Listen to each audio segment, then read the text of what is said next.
Cuando hacemos referencia a residuos tóxicos, a residuos nucleares, normalmente lo relacionamos con mutación, con armamentos bélicos, con todo aquel tipo de elementos destructivos que se componen básicamente en la mayoría de las ocasiones por componentes nucleares. Sin embargo, estos residuos tóxicos, estos desechos radiactivos en las centrales nucleares, en las centrales donde se encuentran los reactores, son depositados en piscinas gigantes, digámoslo así, sumergidos en agua para reducir su temperatura y asimismo reducir su peligrosidad. El dinero, si hablamos de costos, que se emplea para este tratamiento de los residuos está endosado hacia la energía eléctrica. Actualmente se llevan a cabo procesos de reducción de los desechos nucleares a partir del reciclaje. El reciclaje se compone por elementos como el plutonio y el uranio. Se reciclan una vez se culmine el proceso del reactor nuclear. Sin embargo, la recolección continua, seguida del plutonio y el uranio puede inducir o hacer grandes aportes al armamento nuclear, por lo tanto podemos decir que no es un proceso, un método netamente confiable, 100% confiable. La Alianza Global para la Energía Nuclear, GENEP, trabaja en pro del tratamiento nuclear, de tratar que sea un proceso, de que sea un gran aporte a la sociedad con mayor porcentaje benéfico que maléfico. Asimismo, controlar en rigor todos estos desechos nucleares, tratando de eliminarlos paulatinamente, puesto que eliminarlos de un momento a otro afectaría grandemente Pues las opiniones de la gente acerca de la energía nuclear son muy variadas. Por lo general hay mucho escepticismo acerca de la utilización de estas energías, porque se cree que son muy perjudiciales para la salud gracias a los desechos tóxicos que ellas emiten. Los medios de comunicación han jugado un papel muy importante en la concepción de la opinión pública, ya que accidentes como el de Chernobyl en Rusia pues han marcado como un gran temor hacia la utilización de estas energías, que pueden ser muy buenas para reducir la utilización de combustibles fósiles, pero también pueden ser muy peligrosas a la hora de tratar lo que tiene que ver con sus desperdicios. Hay como cuatro puntos fundamentales a las que la gente les tiene mucho miedo, y son la falta de seguridad, la evacuación de estos desechos, la incapacidad del hombre para asociarse con estas nuevas energías nucleares, y la amenaza que todo el mundo teme en la actualidad, que es acerca de guerras atómicas. Las guerras atómicas, como ya se sabe, es un tema de la política mundial que no se ha tratado mucho y que no ha tenido como el seguimiento que debería tener, porque es algo que indudablemente influye en todos los países, no es solo en las potencias o en los países que se encuentran en guerra, sino que de una u otra forma repercute en todos los países. Hasta 1847 comienza a conjeturarse el principio de conservación de la energía, la edad atribuida al Sol y la imposibilidad de explicar sus radiaciones a partir de una simple combustión química. Por tanto, debería existir alguna otra fuente de energía inadvertida hasta entonces por la humanidad. En solo medio siglo, desde el inesperado descubrimiento de los rayos X por parte de Wilhelm Röntgen en 1895, la ciencia siguió la senda de los misteriosos fenómenos radioactivos. En 1876, los expertos de Eugen Goldstein con rayos catódicos ponen en la pista a los científicos para detectar el electrón. En 1896, el físico francés Anthony Henry Becquerel comprueba que ciertas sustancias como las sales de uranio generan rayos penetrantes de origen misterioso.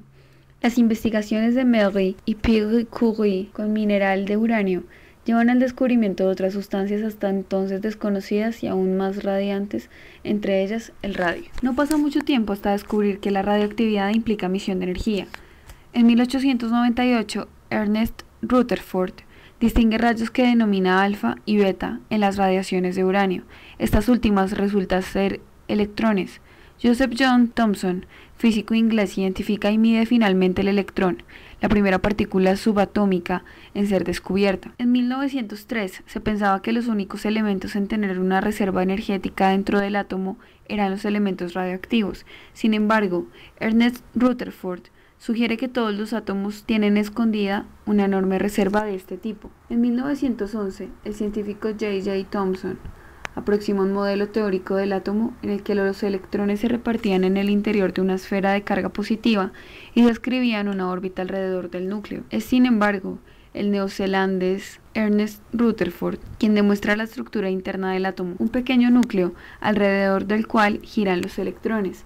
Al verificar experimentalmente esa hipótesis mediante bombardeo de rayos alfa, descubre desvíos sorprendentes, intuyendo impactos contra un núcleo mucho más masivo de lo supuesto y cuya carga era idéntica a la suma de las cargas de los electrones. En 1913, el físico Niels Bohr desarrolló una hipótesis mejorada para explicar la estructura del átomo. Postula que los electrones están dispuestos en capas definidas o niveles cuánticos a determinadas distancias del núcleo, cumplimentando ciertas condiciones. Su fórmula permite salvar inconsistencias con la física clásica del En Colombia, el tratamiento de la energía nuclear y su proceso está a cargo del Instituto de Asuntos Nucleares, IAN, fundado en 1959, reemplazando la Comisión de Energía Atómica, que está adscrita al Ministerio de Minas y Energía aquí en nuestro país.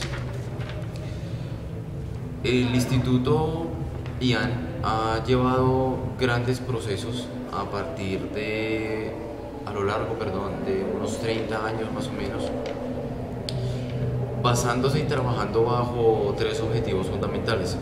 El primero es regular y normativizar el empleo de los equipos nucleares aquí en Colombia, que no son muchos, pero que sin embargo funcionan, digamos que de la manera correcta o la necesaria para las demandas de nuestro país en cuanto a energía nuclear. El segundo objetivo principal es la investigación, donde se desarrolla la tecnología nuclear respecto a las otras centrales nucleares que nos pueden aportar a nuestro país en cuanto a este tema, principalmente Estados Unidos, Rusia y algunos países de Europa. Y el tercer objetivo es la ejecución de los programas de interés nacional, como el programa de exploración de minerales iniciado en 1973 bajo la fabricación de isótopos utilizados en la medicina. Podemos destacar varios campos de este tratamiento nuclear aquí en nuestro país, y entre los principales está en la tecnología de alimentos aplicada bajo componentes nucleares, el desarrollo de las vacunas, la fabricación de núcleo de equipos, como mencionamos anteriormente, y el principal creemos que es la medicina nuclear, donde este procesamiento de energía, donde este desarrollo de la misma ha ayudado a evolucionarla en gran medida, alternándola también con otros procesos energéticos como la energía eléctrica o la energía.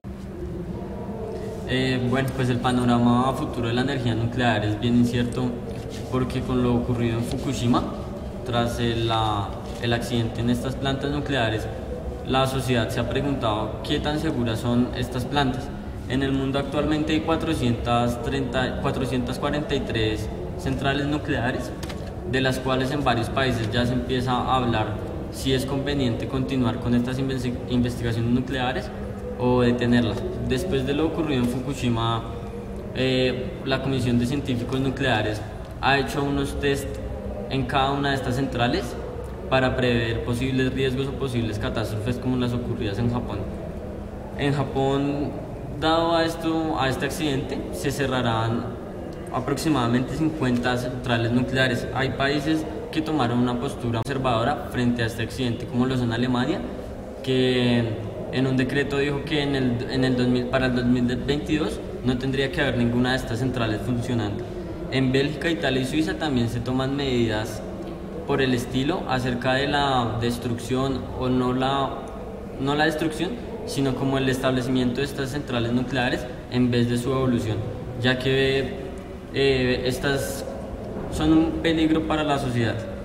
Pero esto también aumenta los costos de la energía, porque estos países que no son potencias en energías nucleares tendrán que de una u otra forma suplir esta cantidad de energía que no van a producir con la energía nuclear.